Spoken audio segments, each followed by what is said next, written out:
Wherever you go, whatever you do, throw a little at it. Omax, Vest and Briefs.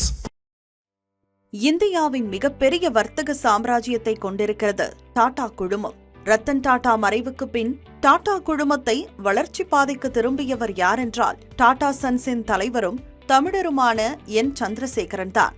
அவரது பதவி காலத்தில் டாடா குழுமத்தின் பல்வேறு நிறுவனங்கள் தடைகளை தாண்டிய வளர்ச்சியை பெற்றது. ஒரு பக்கம் அதிகார மோதல் தலையெடுத்துள்ள நிலையில் நம்பிக்கை நட்சத்திரமான என். சந்திரசேகரனின் பதவி காலத்தை 2032ஆம் ஆண்டு வரை நீட்டிக்க ஒப்புதல் அளித்துள்ளது டாடா அறக்கட்டளை. நிர்வாக பதவிகளில் இருப்பவர்கள் 65 வயதில் ஓய்வு பெற வேண்டும் என்பது டாடா குழுமத்தின் விதி. அதே நேரத்தில் அப்பதவியில் இருக்கும் நபர் விருப்பப்பட்டால் 70 வயது வரை நான் எக்ஸிகியூட்டிவ் பதவியில் தொடரலாம். இந்த முக்கியமான விதியை தளர்த்தி என். சந்திரசேகரனுக்கு 3வது முறையாக பதவி நீட்டிப்பு வழங்கியிருக்கிறது டாடா அறக்கட்டளை. டாடா குழுமத்தின் வரலாற்றிலேயே செயலில் உள்ள தலைமை பதவிக்கு ஓய்வு விதியை தளர்த்துவது இதுவே முதல் முறை. செப்டம்பர் மாதம் நடந்த டாடா அறக்கட்டளை கூட்டத்தில் இந்த முடிவு ஒருமனதாக நிறைவேற்றப்பட்டிருக்கிறது.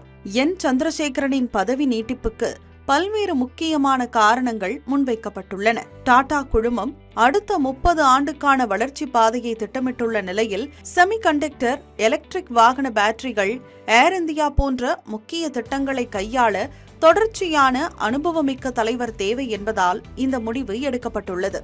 டாடா கன்சல்டன்சி சர்வீசஸில் அனுபவமுள்ள என். சந்திரசேகரன் 2016ஆம் ஆண்டு அக்டோபரில் டாடா சன்ஸ் குழுவில் சேர்ந்தார். 2017 ஜனவரியில் குழுவின் தலைவராக நியமிக்கப்பட்ட அவருக்கு 2022 பிப்ரவரியில் 2வது முறையாக 5 ஆண்டு பதவிக்காலம் வழங்கப்பட்டது.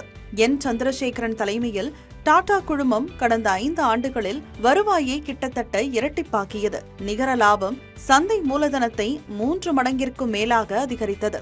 செமிகண்டக்டர், மின்சார வாகனங்களுக்கான பேட்டரிகள் தயாரிப்பு மற்றும் ஏர் இந்தியா போன்ற முக்கியமான திட்டங்களை நிர்வாக தலைமை நேரடியாக பார்ப்பது அவசியம் என்று கருதப்பட்டது. டாடா குழுமத்தின் மிகப்பெரிய திட்டங்களில் ஏற்படும் தாமதங்கள், செலவு அதிகரிப்பு அல்லது தவறான நடவடிக்கைகள் குழுவின் நம்பகத்தன்மை அல்லது நிதி ஆரோக்கியத்தை பாதிக்கலாம். எனவேதான் என். சந்திரசேகரனின் திறமை மற்றும் அனுபவத்தை இழக்க விரும்பாத டாடா குழுமம் அவரது பதவியை நீட்டித்துள்ளது.